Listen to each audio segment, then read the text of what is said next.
Hi guys, so I'm looking at CNN for updates on the Sean Diddy Combs case, and it says here grand jury in Sean Diddy case hearing from what? No. Let me start it again.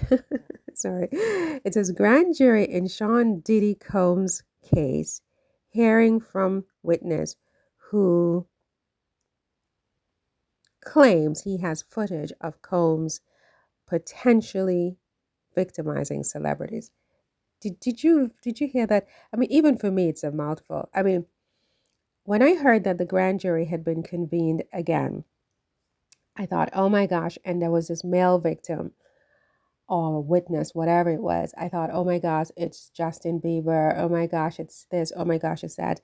Diddy is cooked. His goose is cooked. He's done, right? Because this is going to be a superseding indictment, and there's no way around any of this. He's done, right? I also said from the start that I do think that the original indictment is weak. It's a weak indictment for the charges.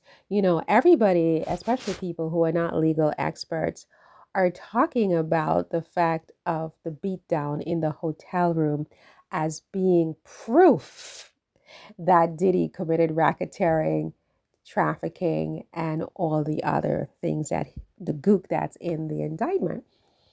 And I say that with all due respect, right?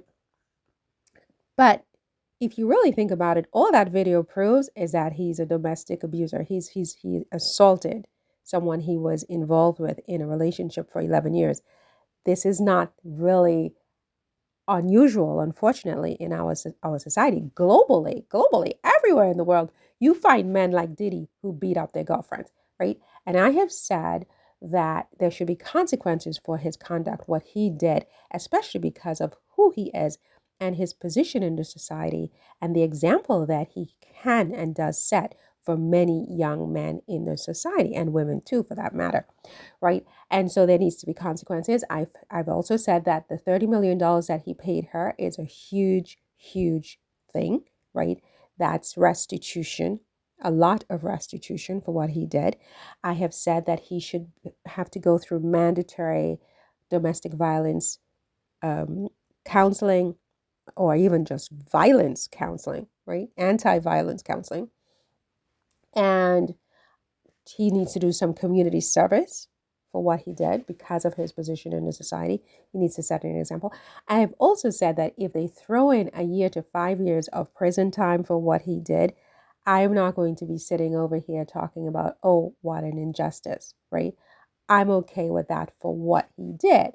I am not, however, on board to bandwagon about throwing this man in jail and throwing away the key for racketeering and all the other charges without more. I feel that this bare bones indictment by the prosecution is insufficient on its face, and that they need to put some meat on those bones if they are going to stand a chance in hell of getting a conviction, certainly a lifetime in prison conviction, right? That's just my opinion, my non-expert opinion on this, right? I'm like not on board with this, like, oh my God, a domestic, look, what do I think about people who commit domestic violence? Yeah, throw them all in jail and throw away the key, never to be seen again. They're horrible. They're monsters, right?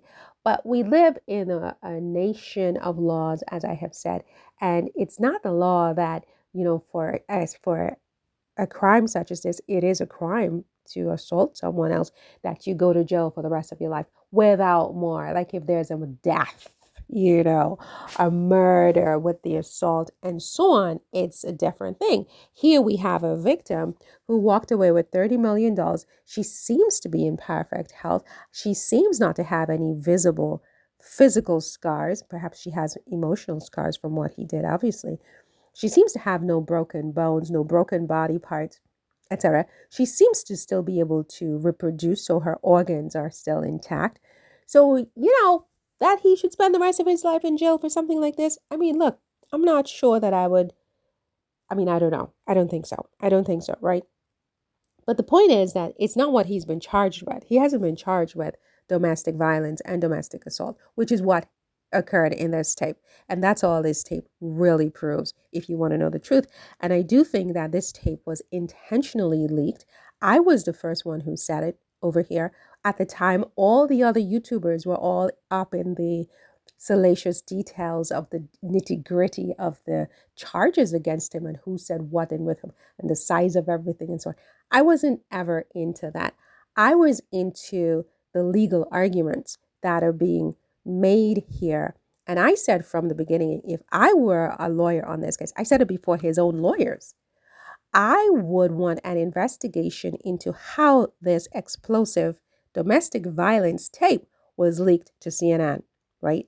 And it was after I said it, and quite some time after, like weeks after, that his lawyers made a motion for a fact finding and an investigation into who leaked this tape, because this tape is so explosive and so prejudicial and has inflamed the public, the global public, that in my view, it is tantamount to a mistrial because this defendant cannot get a fair trial for the charges, the actual charges against him, not domestic violence, but racketeering, etc., etc., etc. I have also said that with the racketeering charge, and I'm not an expert on this, don't quote me on any of this, but to me, the fundamental flaw at the jump in this case is I don't see a profit motive for this domestic violence. I don't see a profit motive for these freak offs. In fact, what they're saying is that he paid the victims, his sex slaves and his this and his that. You can't be a slave and get paid for assault. So there's so many discrepancies in this argument, so many holes in this argument that I'm not on board for any of it at this time. However, I'm a reasonable woman, right? And you give me facts to substantiate your claims, your assertions, your allegations. Sure, I will change my mind. I will come on board. I will say throw him in jail, throw away the key, he committed racketeering.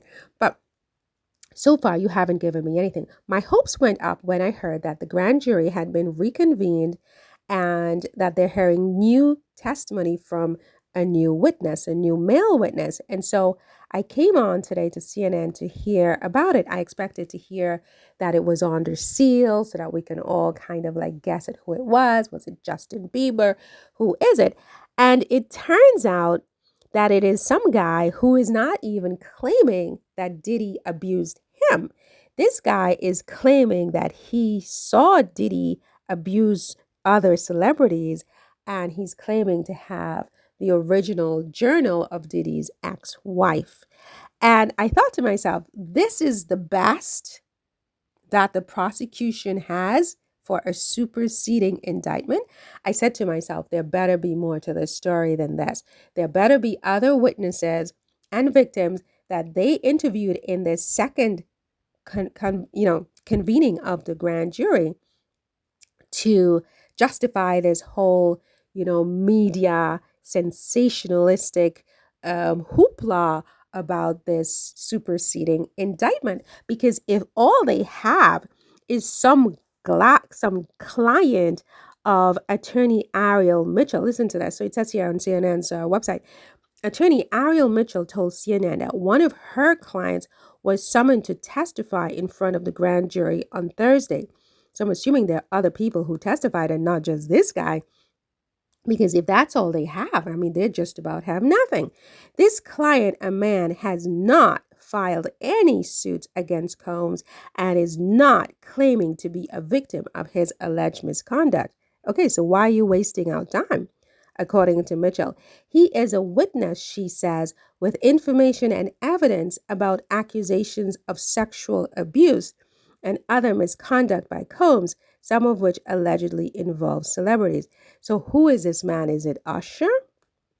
Is it Jamie Foxx? It better be somebody who was in the inner circle, because it defies credibility that a man like this, who seems to have confiscated everybody's cell phone when they entered his home, who seems to have had security up the wazoo to make sure that nobody filmed anything in his home, would have allowed a perfect nobody, a perfect stranger, to just come in and obtain evidence, credible evidence, evidence that can be corroborated um, for his crimes. So it better be somebody like Jamie Foxx, who we saw on film was videotaping this stuff.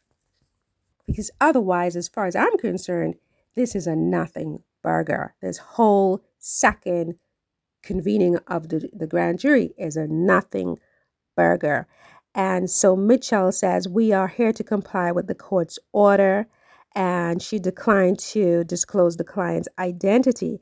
This same attorney, Ariel Mitchell, has also represented two female accusers of Combs. In one of the cases, she asked the court to withdraw, citing undermining behavior and questionable antics by her client. I mean, that's all a euphemism for, I think my client is lying, Your Honor, right?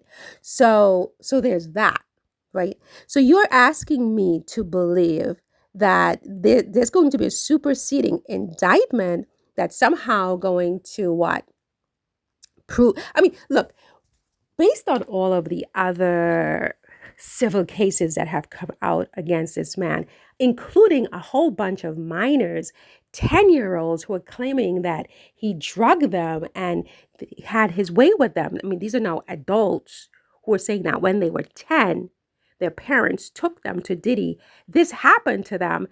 I assume they told their parents, and their parents did absolutely nothing at all about it until now, how many ever years later, when he stands accused by his girlfriend of beating her in a hotel room and him settling with her for $30 million out of court. And suddenly everybody's coming out of the woodwork, not with criminal cases against this man, but civil cases to get money from this man, right? You are asking me to believe that these are all truthful assertions and allegations, and not one of these people were convened to testify before the said grand jury that we're discussing right now. These were not star witnesses for the grand jury in a case against this particular defendant with these charges, racketeering and trafficking. We have 10-year-olds. We have several 10-year-olds. Well, they were 10 at the time. They're now adult men, right? And women saying this man did X, Y, and Z to them. And it is not they who are the star witness. It's some guy who is not even alleging that this man assaulted him. And you're asking me to believe all of this, to be impressed with this superseding indictment. I mean, are you serious? Are you people serious? This just stretches credibility to the breaking point, you guys. I'm sorry. If the prosecution in the Diddy case did not bring before the grand jury these minors who claim, who assert, who allege that this individual did X, Y, and Z to them when they were 10 years old, this whole damn thing is a hoax. It's a lie. All of them are lying because 10-year-olds? Are you kidding me? If he did that,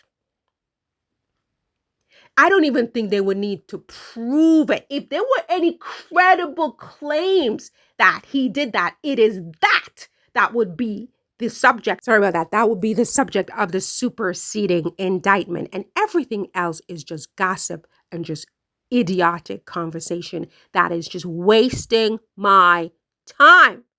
You guys, listen, to be clear, okay? To be clear, I am not pro Diddy. I'm not on Diddy's side. I think men like him and their lifestyle, it disgusts me on a level that I can't even, on a granular level. I look at all of them. I listen to the things they're singing, young girls dancing to the filth, the total filth, and trying to paint this as Black culture. You know what? I don't even want to say it, lest they should all come and exercise the Second Amendment on my bleeping head with us, okay? However, when it comes to these types of charges, right? Be truthful. It's important to me. Truth matters to me at the end. This is it. It needs to be true. It needs to be true.